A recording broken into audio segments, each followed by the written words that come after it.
Hi, my name is Amy Wilkinson, and today I'm going to talk about the ASHA Practice Portal. And there's four main topics: the client topics, professional issues, client-patient handouts, and tools and techniques. So for client topics, I chose selective mutism, which I think is an interesting condition. It's basically when somebody is capable of language and does not have any actual language disorders, but will choose to speak only in certain circumstances. Sometimes they won't speak at all. In other circumstances outside their comfort zone, sometimes they will communicate nonverbally, which is helpful. So it's actually an anxiety disorder. And so as an SLP, I would be working with a multidisciplinary team, with the family, with teachers, with behavioralist psychologists, even maybe medical doctors, to sort of facilitate language for the student. And if this client would be willing to speak nonverbally in the meantime, I could help them set them up with an augmented alternative communication device, an AAC, or probably, and then also work with them with speaking language outside their comfort zone. We might start inside their comfort zone and then move on outside of that. This is a really huge topic. So unfortunately I don't have time to delve into everything, but that's, on a surface level what I'd be doing. Moving on to professional issues, what I chose was cultural competence. It's so important to be aware of everybody's individual culture.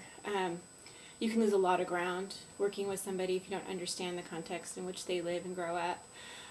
Thinking on selective mutism, this would be really important. It would be really important to know, when is this child learned how to speak appropriately?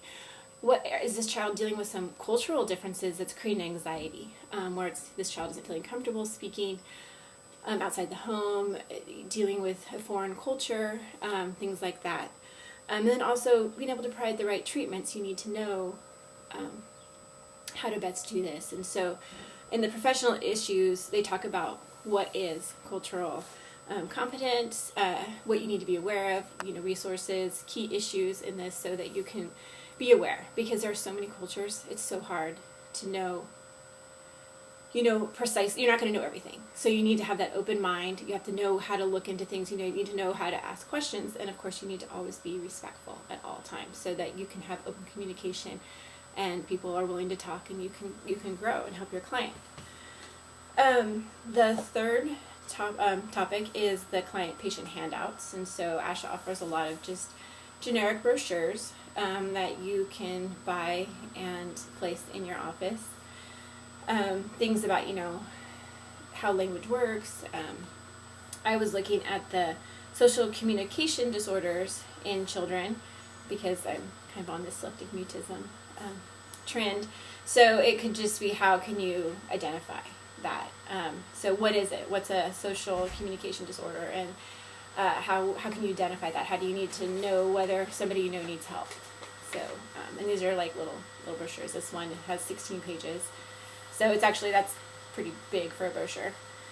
And then the last topic is tools and templates. And this is great for the cultural competence, because it has these little PDFs, like personal reflections, policies, and protocol, and then self-delivery. And basically it's a series of questions, and you have to answer these questions. And they're kind of generic and basic, like, I am respectful to all my clients, and I'm respectful of their culture.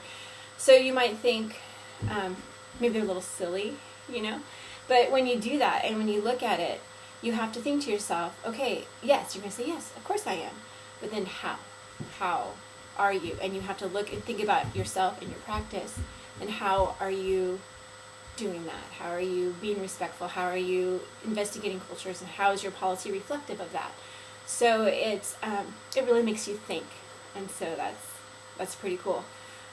And prove to yourself that you are being fair, and that you're being open, and that you have cultural competence. Thank you very much. This is complete. Thank you.